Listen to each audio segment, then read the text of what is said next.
మిత్రులందరికీ నమస్తే. ఈరోజు మనం కలిసిందేమంటే యూజువల్లీ మనము ఒక స్టెంటింగ్ చేసినప్పుడు మనము కాంట్రాస్ట్ అనేది వాడాల్సి ఉంటుంది. ఈ ఒక పేషెంట్ 65 వయస్సు మహిళ. ఆ పేషెంట్ ఛాతీలో బరువుగా ఉంది సార్, నడిస్తే గస ఉంది అని వచ్చారు. ఆల్రెడీ కిడ్నీ ఫెయిల్యూర్ 5 years నుంచి ఉండేది, అంటే 3.5 క్రియాటినిన్ ఉండేది.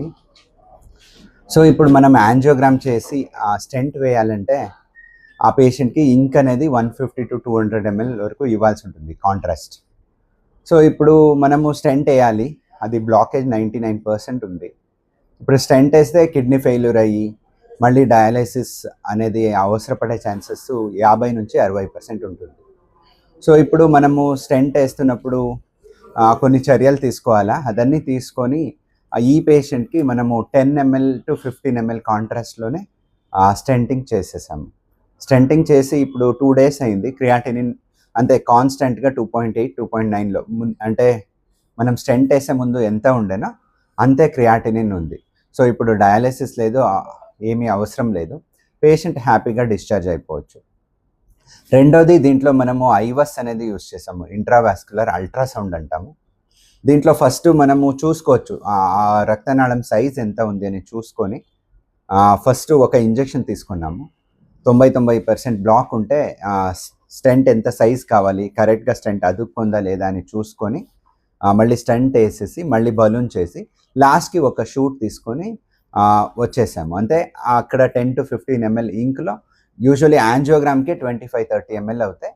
మనం స్టెంట్ని ఒక 15-20 ml కాంట్రాస్ట్లో ఫినిష్ చేసుకొని రాగలిగాము. పేషెంట్ కూడా హ్యాపీగా డిశ్చార్జ్ అయిపోయారు. Thank you. కలిపి అదే ఇది ఐవస్తో మనము నిన్ననే 3 పేషెంట్స్కి చేసాము. ఒక పేషెంట్కి లెఫ్ట్ మెయిన్ ఆర్టరీ నుంచి ఎల్ఏడి, ఇంకో పేషెంట్కి లెఫ్ట్ మెయిన్ నుంచి ఎల్ఏడి, ఇంకోటి వెరీ లో కాంట్రాస్ట్ యాంజియోప్లాస్టీ అని.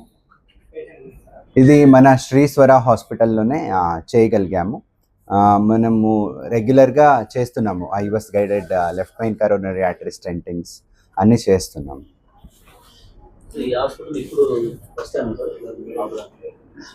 ఇక్కడ ఇదే ఫస్ట్ టైం మనము ఇలాంటిది చేసినది.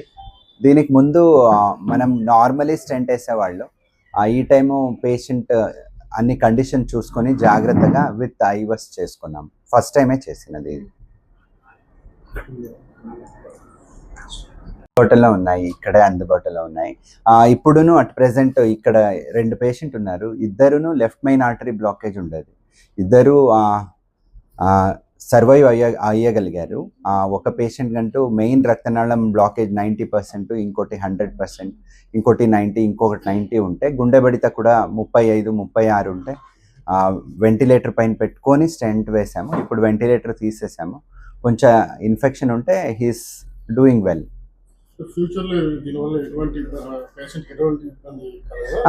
అది contrast usually within 48 hours contrast induced nephropathy అంటే కిడ్నీ ఫెయిల్యూర్ వచ్చే ఛాన్సెస్ ఉంటుంది.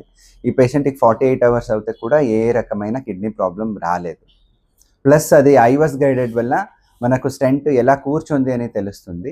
దానివల్ల మళ్ళీ స్టెంట్ బ్లాకేజ్ అనే ఛాన్సెస్ ఉండదు, చాలా తక్కువ ఛాన్సెస్ ఉంటుంది. యూజువలీ ఐవస్ ఇవన్నీ అల్ట్రాసౌండ్ అంటాం కదా, స్టెంట్ ఎలా కూర్చుంది అని తెలిసినప్పుడు మళ్ళీ స్టెంట్ మూసుకునే ఛాన్సెస్ చాలా చాలా తక్కువ ఉంటాయి. మీరు విన్నుంటారు, స్టెంట్ అయ్యింది మళ్ళీ ఇమీడియట్గా మూసుకోండి వితిన్ 10 days 20 days 1 month అని. దీనివల్ల అలాంటిది మూసుకునే ఛాన్సెస్ తక్కువ అవుతుంది.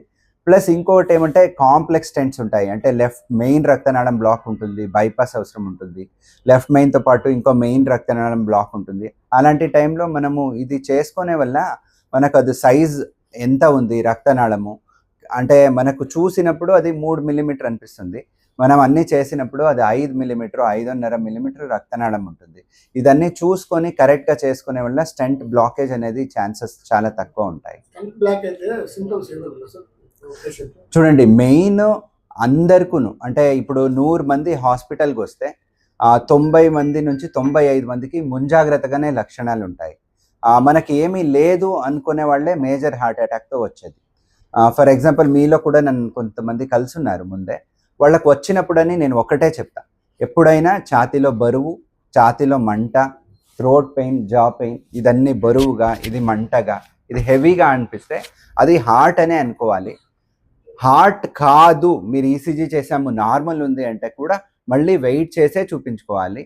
ప్లస్ నడిచినప్పుడు ఆయాసము, నడిచినప్పుడు ఛాతీలో బరువు, మంట, భుజాల నొప్పి, వీపు సంధిలో నొప్పి, చేతుల్లో నొప్పి వస్తే ఎప్పుడూ గ్యాస్ట్రైటిస్ ఇది ఏది లేదు, ఇదేమీ లేదు అనుకునే వాళ్ళకే మేజర్ హార్ట్ అటాక్ వచ్చి హాస్పిటల్కి వస్తారు.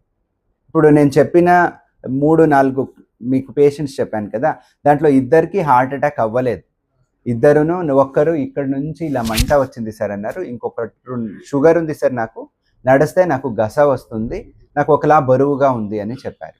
సో అది కామన్ సిమ్టమ్స్. జనాల్లో దాన్ని గ్యాస్ట్రైటిస్ అనుకునేది, ఆ గ్యాస్ట్రైటిస్ అనుకొని చూసుకునేది అది చేస్తారు వల్ల మేజర్ హార్ట్ అటాక్ వచ్చి బీపీ తగ్గి అప్పుడు ప్రాణాపాయం అయ్యే రిస్క్ ఉంటుంది.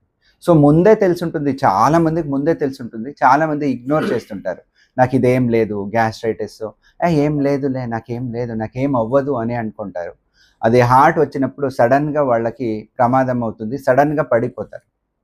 కింద ఒక పేషెంట్ ఉన్నారు, హార్ట్ బీట్ నార్మలే ఉండే పేషెంట్, నార్మల్గా వచ్చాడు.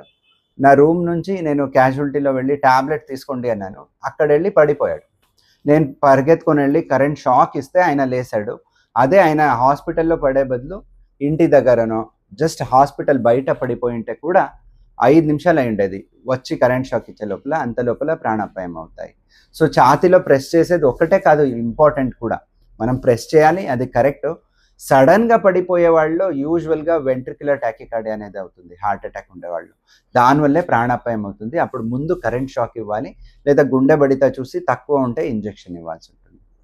యాక్చువల్గా అంటే మేజర్ సిటీస్కి పరిమితమైంది, అనంతపురం తీసుకొచ్చారా కొత్తది ఐఓఎస్ ఉన్నారు మీరు? ఇది తీసుకొచ్చాము సార్. దాదాపు దీనికి ఖర్చు ఎంత అవుతుంది సార్? అంటే అంటే బయట చేసుకుంటే 2 lakhs అంటే ఓన్లీ ఐఓఎస్ ప్రొసీజర్కి 1.5 to 2 lakhs అవుతుంది. మనకు 90,000కి వచ్చింది అది ఇన్స్ట్రుమెంట్, మేము 90,000కే చేసాం. స్టెంట్ అన్ని వదిలేసి ఆ ఇన్స్ట్రుమెంట్ అనేది మనకు 89,000కి వచ్చింది, మేము 90,000కే చేసాం. అంటే ఏమీ తీసుకోలేదు మేము దానికి ఎక్స్ట్రా ఛార్జెస్.